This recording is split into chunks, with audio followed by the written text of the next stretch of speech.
You know, there's a creature in Idaho with a sonar system so sophisticated that with all of man's advanced technology, it cannot be duplicated. This also makes it a very difficult animal to study because it easily avoids man's attempts to capture it. But patience and perseverance pay off, and in our next story, we're going to get a close-up look at this mysterious creature of the night, the bat.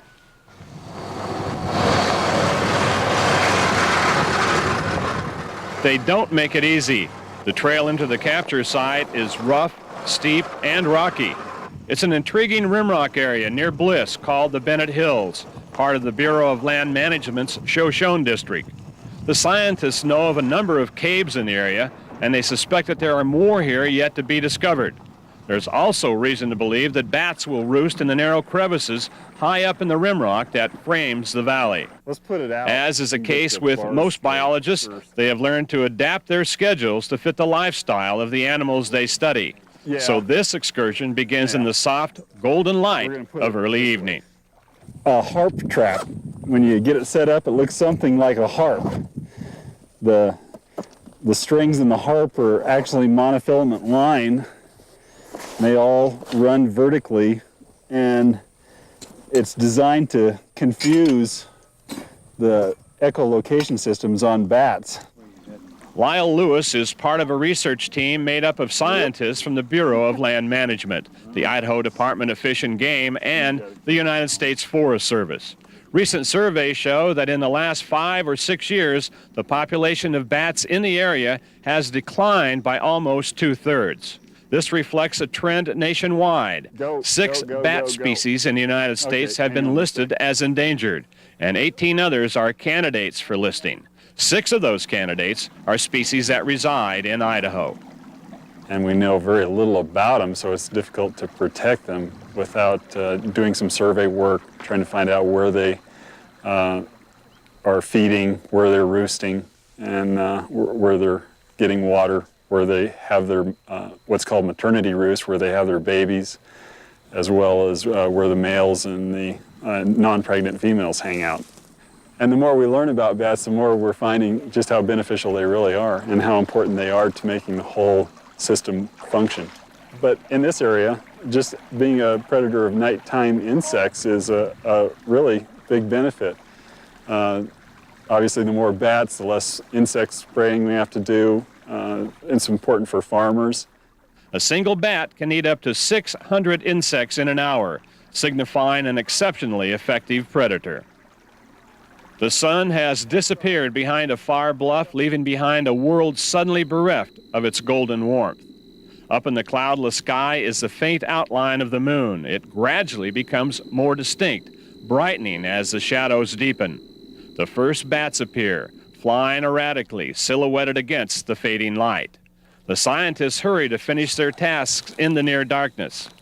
The wind seems to have ruled in our favor, calming in the cooler night air.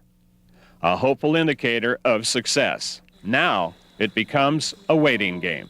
We're ready. Bring on the bats. As we wait, Lyle explains what scientists expect are the reasons for declining bat populations. One of the biggest ones is people not realizing when they go into caves in the wintertime that they're disturbing bats. To combat this problem, land managers have built gates across some caves and abandoned mines. These will keep people out, but allow the bats to pass through to their wintering area, which is called a hibernaculum. They actually go into a much deeper hibernation state than even bears do. They shut their body temperature down to 32 degrees or just barely above that and go into what's called torpor, and really the respiration is just very, very slight. When the bats are disturbed during this hibernation, they expend energy, moving away from the source of disturbance. If this happens fairly often, they will literally starve to death, using up all the fat reserves required to get them through the winter. If a gate like this is installed, the bats have a better chance of surviving until spring. Oh, we got one. All right.